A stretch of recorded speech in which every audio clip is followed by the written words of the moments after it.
Welcome to Three Takes. I'm Ishana. I'm Minali. I'm Mona. Three women. Three generations. One family, unpacking the questions we all ask. It is officially back to school season. And so for this week's episode, we wanted to really tackle the question of, is going back to school worth it? I mean, I know it affects me, even though I'm not in school, because I live in Boston, which is a very college-centric city, and the lines everywhere are super crowded. Traffic's gotten bad. So in general, even though I'm not in school, it does affect my day-to-day life. But you've basically been in school your whole life, so you're finally out of it now. Yeah, and I have no intention of going back anytime soon. But how does it feel, Minali, that you have been in a school for how many years? Is it worth it? It's been so long because if you count up through high school, which is 12 years, and then plus the 13 years of training after that, that's 25 years. I think after a while, you become desensitized to the idea that you're still in training and you're still in school, and it just becomes your normal. But I think now that I'm out of it and I've had a few months of being in attending and having my first job, the flexibility and the kind of freedom you have in terms of choosing what kind of work you want to do, how you want to create your schedule, I would not go back in the near future for sure. Can you talk a little bit about, we're trying to answer this question of, is going back to school worth it? And for you, obviously, you had to go through this journey for the medical profession. How would you define whether or not you being in school for all these years was worth it? It's like you said, a lot of it comes down to the career path that you choose. And with medicine, you don't have a choice. In order to practice and see patients, you have to go through a very standard set of training. You have to finish undergrad. You have to get all those pre-med prerequisites in. You have to go through medical school. You have to do a residency. And then what becomes more of an elective choice is if you want to do further training in fellowship, which, I did that in headache medicine, which was an additional year. But basically, to be a neurologist, I had to have had at least 12 more years of training after undergrad. So there wasn't really a choice there. But what I'm more curious about is for people who don't have career paths that require them to have higher level of training. And I'd be curious to hear more from your all's perspective of the decision you both made to go back to school in different parts of your career and life phase. I actually think Mama's is the most interesting because she went back to school in her 50s, unlike you who went, who got an MBA in your 20s. I want to start with Mama because I think a lot of people have asked you, and I've also been interested in terms of how you made the decision to go back to school in your 50s. And I think maybe providing some context of what you went back to school for. That's true. I think a lot of people ask me that when you're about to go in your retirement, why did you even went back to school? So I will tell you that I have always worked in either corporate or my own business. But the thought has come to my mind when I was early in my career, do I want to pursue a graduate degree or not? But I was not too sure if I was able to justify if going for a graduate program will work with me. Because when I looked at the cost, when I looked at the flexibility with the kids and going to the evening classes, or just in general, I thought it was not a right time for me. When was this, though? When did you first thinking about going back to school? So I always wanted to do a graduate program. But then as I started working, I started feeling that I don't need it because that experience, I was getting it. So out of college, when I finished my undergraduate, I did have intention of pursuing the graduate program. But as I started my career, I felt, I think it was so much books, what I am learning now, hands-on experience. So I don't need another degree. I need to really get on the projects which helps me with my career move. So then I dropped the idea. And when Manoj started doing his MBA when you girls were little, I think that inspired me, oh, maybe I should look at it. But the timing, I was like, just with the two little girls and then evening classes after full-time work, coming and doing the assignments and looking at the cost, I thought it was just not worth it. So I just dropped the idea. And I think on and off the thought came, but really not seriously where I felt that. But as I started having my business, I started growing the business. When I was in my 50s, I really wanted to really learn something new. And it was not really chasing another degree. It was about really not career climbing anymore. It was about intellectual curiosity and impact. And, I also really felt that, after decades of working and raising a family and leading in business, I felt like I have always become like a coach, teacher, guide, or decision maker. Somewhere along the way, I missed being the student, right, where I can really ask questions, explore the ideas that innovation is stretching my mind in new ways. And I was getting a little bit of missing that aspect because I thought I have reached that certain position in the company that like I'm able to get that curiosity what I was hoping for. So what I did, I wanted a framework that could help me better articulate the patterns I saw in business and in people. And I wanted the language that could bridge experience and theory. So what did you end up pursuing? So that's why I chose a very specific degree. I chose the degree which was between the business and the people. I chose masters in talent and organization development. And I was very intentional about the degree because before that I had thought about MBA or I have talked about the communication and all of that. But then I really thought that where I'm getting curious and interested and I want to learn more is the science and the framework and the language between business and the people. So what I'm hearing, Mama, from your story is a couple of things that help you define why going back to school was worth it when it was. Is one, timing matters in terms of where you are in your life. The second is, for you, it was impact and self-discovery and wanting to be a student that really helped you define what exactly you want to go back for and is it really worth it?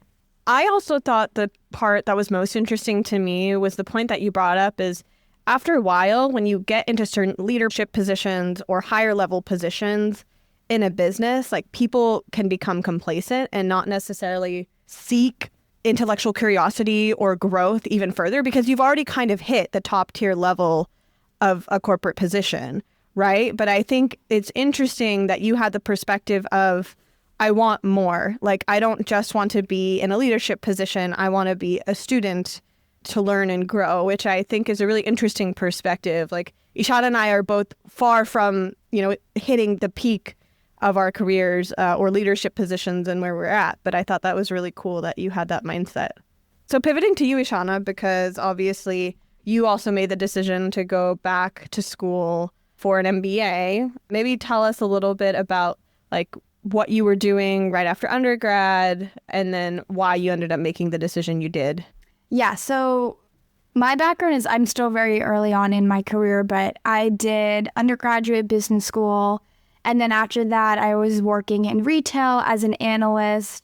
And I always knew that I wanted to get an MBA. I think that just stemmed from seeing Papa and Mama pursue higher education, them being entrepreneurs, knowing that that's my role. So I always knew I was going to do it. So for me, what I defined in terms of being able to determine whether or not it was worth it for me was a couple different factors.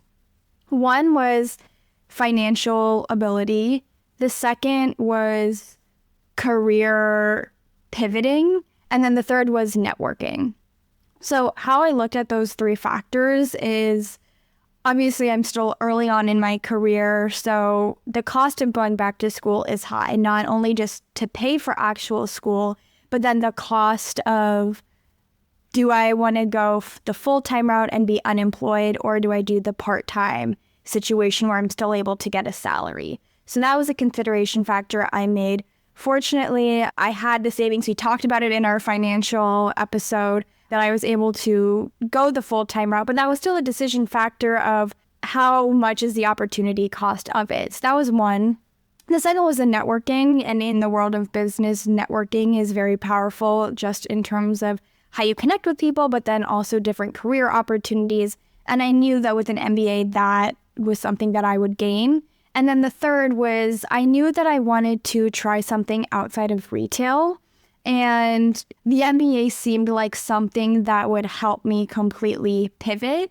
And it did, as I'm now transitioning into consulting. So that was really my decision-making process to really determine whether or not getting the MBA was worth it. And then I can say, as I've completed it, that I was able to achieve all of those things, making it worth it for me. So going back to your point, Ishana, I think it's really interesting because you had a business degree in undergrad, but then you chose to get an MBA, which is, in my mind, it's like, what are you learning that's different? But it sounds like you didn't go back for the classes at all. Or maybe you did learn something different. I'd be curious to know. It was more of wanting a career pivot and then also networking. Did I hear that correctly? Yeah, and I think that's why it's interesting between me and Mama, given where we are at in our stage of our life, our reasonings for defining that worth was a little bit different. So yeah, to your point, I had taken the basic business classes in undergrad. So for me, the MBA classes that I was taking, I was more excited for those more specialized elective classes, like sustainability, things on entrepreneurship. Those I didn't get. Yes, those really helped me just enjoy the process of learning, but that was not my main motivation to get an MBA. So Ishana, like we both did at different stages our MBA, but there's one thing was common. You were also very clear that you want to do MBA only in New York, and you have only applied to one MBA program, NYU. And I was also very clear that I really wanted to be specific to the Masters in Talent and Organization Development. And when I did research, and I know you did your research as well for MBA, when I did my research, I found that Queen's University, Charlotte has one of the best programs. So I did not apply anywhere else also, because I also was very clear what I wanted. And I know you were also very clear what you want, where and what MBA you want to do. Yeah, I think that's something that is important. I know a lot of the people we talk to and a lot of our listeners, it's how do you even decide where or what is right for you if you do want to go back? And I think the intention behind it is very important, right? Are you doing it because everyone around you is doing it? Or is it there's a specific why behind it? And I think that's important just from my perspective with the MBA program and just this job market in general. It's not easy. It's tough. And I know I have some classmates who came with the motivation of I want to career pivot, and it's a struggle to do that right now. And so they're kind of questioning if their worth of the MBA really actualized out. And so I don't know, maybe to turn the conversation a little bit to the other side, as people are maybe evaluating whether or not to go back to school, what are indications that maybe say, maybe this isn't the right thing for you, or maybe this isn't the right time? Well, I think one is purely the finances of it. So it's like, do you have the financial means to pay for school? And if you don't, are you willing to take out loans? I think that's one part of it for sure. I agree. The financial aspect is a big one. And I actually did a research where they talk about it that if the financial thing is not there, I think people would like go back to school. But from their research, it shows that 47% people said it's worth it, but only without taking out loans. And there were 22% people said it's worth it, even with loans. But then 29% people said it's not worth it. So if you look at the numbers, the 47 plus 22, if the loan is not there, I think people will pursue the degree. Yeah, so it seems like financially, that's the first barrier to entry. So if we kind of make this umbrella, so yes, let's say people have that financial mean to do it, then they can go into other considerations. But what are avenues maybe that if the financial means aren't able to actualize to get a degree, My answer would be your next step is there are other things than actually being in a physical program. There are online master's programs, there's part-time programs, there's certificates that can still get you the same, if not similar, wants and qualifications that someone is looking for. What do you all think about that?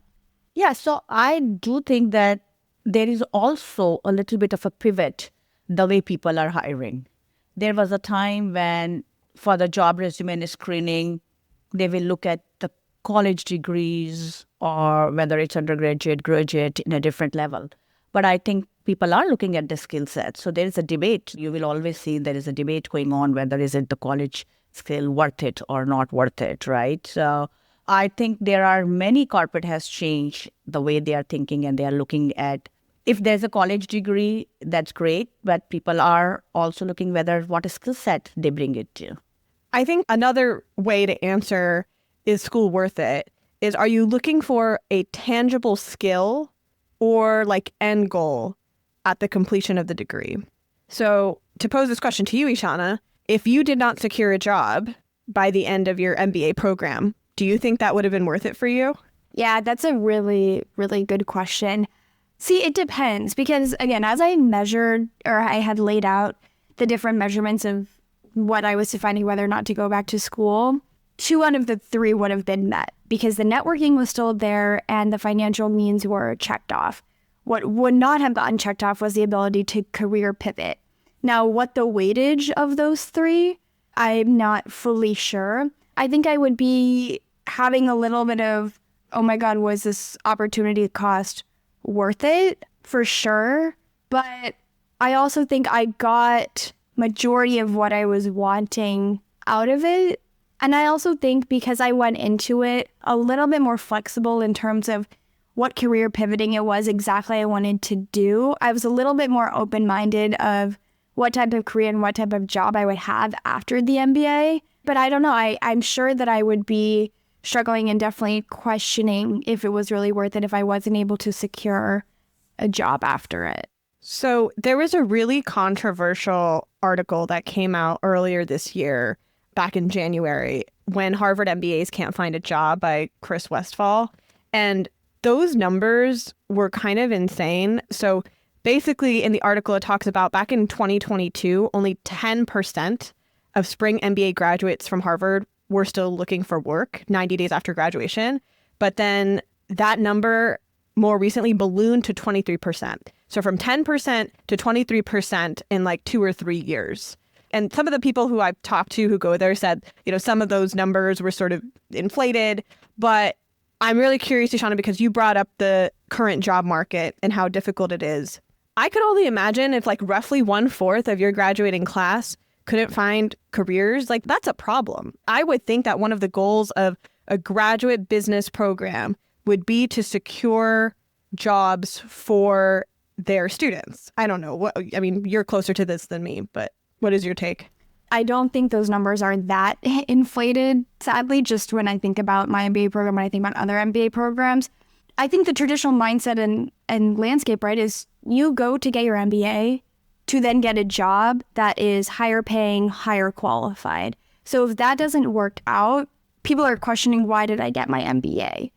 And so I think it goes twofold of MBAs programs need to also disclose a little bit of this job market is tough, so expectations need to come down. But at the same time, I think people also need to be very strategic if this is the time that they're considering of getting the MBA because of how volatile the market is. So I think people need to also understand that in general it's tough, whether or not you're in a current job trying to switch it, whether or not you're in an educational program trying to get a job, there's really no guarantee. A lot of the statistics I've been hearing and a lot of the job placements I've been hearing about is like now people are wanting even more specialized degrees than an MBA because an MBA is a general business administration degree, right? Now people in tech are wanting the MBA plus the master's in computer science or the PhD in healthcare. I was interested in sustainability and I couldn't even get into that group, even though I like minored in sustainability, because they're taking the people who have environmental science degrees. So it just seems like the idea of the MBA is now just a stepping stool to then you have to specialize into something further. Yeah, so I think it looks like what I'm hearing, and of course I'm seeing in the market trend as well, that people are looking for specific skill sets. And that's why there are other opportunities there. If with your current plan, like, investing in the graduate program or the degree doesn't work, there are certificates, there are online learning, and people are doing that because in everybody's path, quitting a job and investing as a full-time student doesn't work. Also, you have to see that, is this an investment in who I want to become, not just what I want to do? Because sometimes you have to take the risk that you might not get a job, what you're looking for right away, but with your future goals, does it match? I personally think that, Ishana, I think you took a tremendous advantage of your MBA program and the networking and your thinking and even that experiential, that projects you took the initiatives on. And of course, because you have a job, but even if you would have not found a job, I think as a whole, your MBA program gave you a lot. I completely agree. I think one thing, Mama, that you said that reminded me that I wanted to bring up is I did have to have a change of mindset, not expecting that the job I'm getting out of the MBA is the lifelong job I've dreamed of. I think a lot of the times people also do these degrees and then expect I'm going to be doing exactly what I'm dreamt of doing because I got this degree. And I had to have a little bit of a change of mindset that everything is a stepping stone. I can't go from 0 to 100 just because I have this education. And so I think that's another qualification of when you're trying to answer the question, is going back to school worth it? If you get a specific degree, at what stage do you think that's going to help you with? And Ishana, I know this was a point you brought up quite a bit earlier, but you talked about this idea of needing hyper-specialization to have a job. And that idea has like really pissed me off because I actually see it a lot in medicine too. Like this is not just isolated to your industry, is like people are asking you for more and more experiences, for more and more specialization, for more and more schooling. And I think this is also a generational difference too, where before getting a college degree was your ticket to a job. Now it almost seems like that's not enough. Even then, like graduate programs seem like they're not enough. Like how many people have I seen, like at least in the medical field, who've done residency and have done like 2 or 3 fellowships? So they're like in 14, like 15 plus years, like postgraduate. And I will say, unlike other industries, medical degree, you do have a secure job for the most part once you finish your training. But I think it's super frustrating to have to like spend more years in school. Like the difference between an attending salary and a trainee salary is like vastly different. We're talking about 2 or 3 times at least. So like you're having to push off a lot of things, right? Finances, family planning, like whatever it is, to finish your training, to get this attending level job. And for some people, like to start their life in a different way, right? So I've become very frustrated with that idea that you have to become hyper specialized to secure a job. I completely agree. It's really frustrating because it's like, at what point are we doing our best and is enough enough? Like, it just seems like there's a constant ceiling that we're having to keep on going. I don't know, Mom, I guess from your side, because you've been on the hiring side of things and you mentioned skill sets and qualifications, what is your perspective and insight on a lot of these organizations and companies just wanting like hyper specialized skills at this point? Is it because of the market? Is it because AI and tech? What is it? I think it's the combination of all. It's a little bit of everything. So the job market is tough. So people are applying for anything or everything. So then also it gets really higher from the other side, that who do you hire, right? So before that, undergraduate, at least in the software technology business, people look at the software developers, undergraduate, masters, PhD. But I would say that we have hired people who went to community college, they were one of the best program. So I think also the companies have to try and error. But what happened is that there's a qualifications. It comes from there that you need minimum this qualification. So it automatically eliminate those. So I think people are changing that we are looking for a best people. If we can find with the certificate program, we can find 2-year degree, 4-year degree, whatever. We are looking for a specific skill set. So the skill set has definitely become a lot more priority because people want to get things done. Then isn't it up to educational institutions to start teaching these more hyper specialized things? Like, shouldn't coding now be a mandatory thing that's taught maybe in high school? Like, because again, when we talk about financial means is the number one barrier people have to get through. And that should not be a barrier if now all of these organizations are requiring everyone to have basic Python coding knowledge. Like, that should now be more accessible, whether it's free tools, whether it's integrated in lower, like medium level education, right? Yeah, so I think the colleges are trying. So you would see that in the technology program, there will be a required course which will have people analytics or how to become a good leader or how to be with people. Where in the people side of degrees, you're going to say that how to understand analytics, how to do the data. So I think colleges are trying. But see, what happened is that just with the 1 or 2 courses, it doesn't happen. You have to really able to apply it. And that's where the experiential experience, the projects come more handy. No, I think that makes sense. I want to get your take, Mama, as a student, though, because I'm very curious. Like, did you think going through your graduate program was worth it for you at the stage of your career that you were at, like in your 50s? Like, what do you think you got out of it? Yeah. So I think there was a couple of things. One, when I started my degree program, there is a unique vulnerability when you are the oldest in your classroom, right? And when the people are half of your class. I felt that, do I belong there? Because where in my, work, I felt so included, right? Even because I was familiar with that, there was a certain way. But in the college, when the people are half of your age, it's quite intimidating.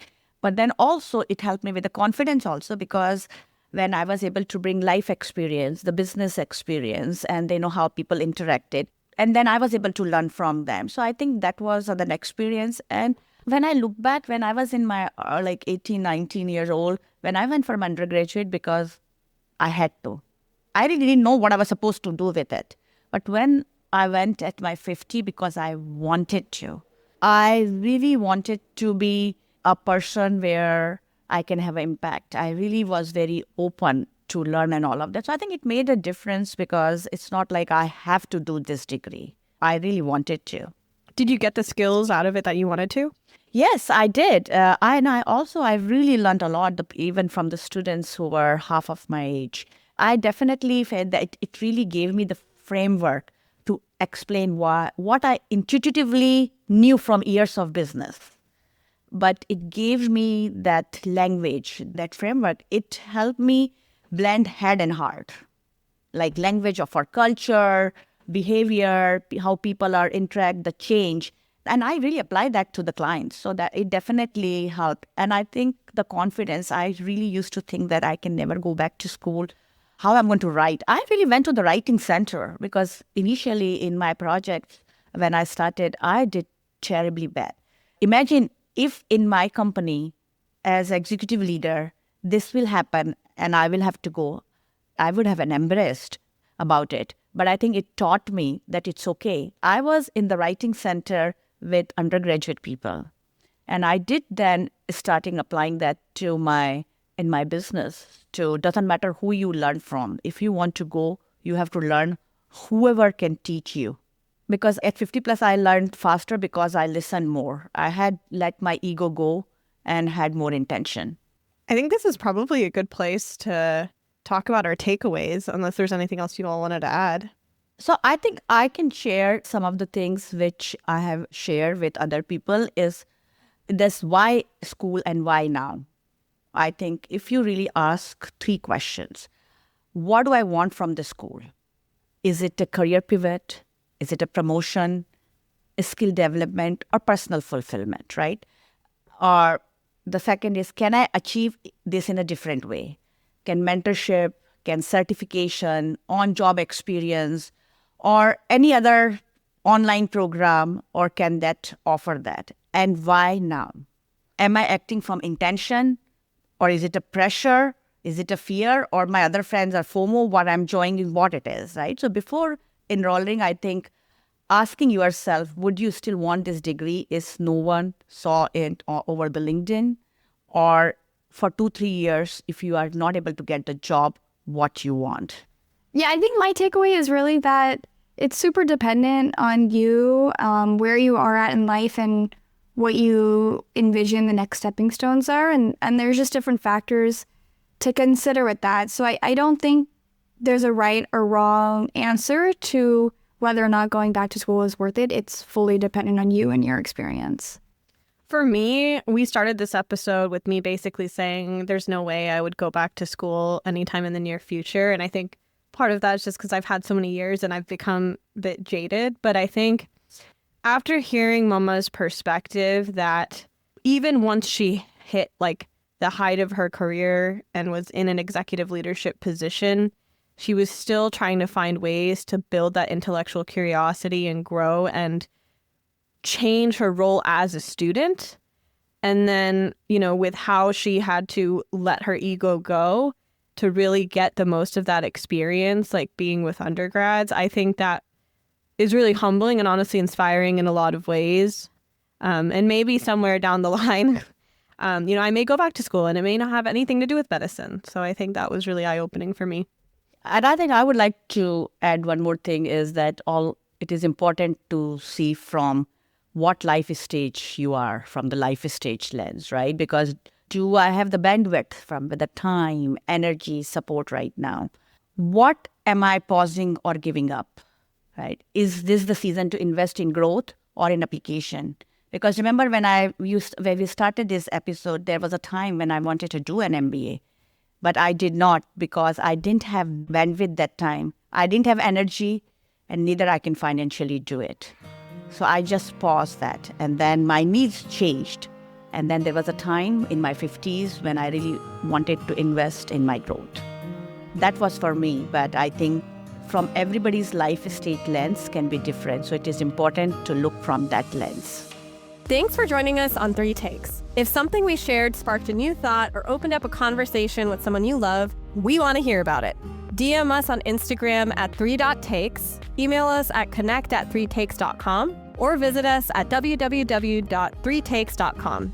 And if this episode meant something to you, share it with another mother, daughter, or sister in your life. It's how we grow and keep the stories moving.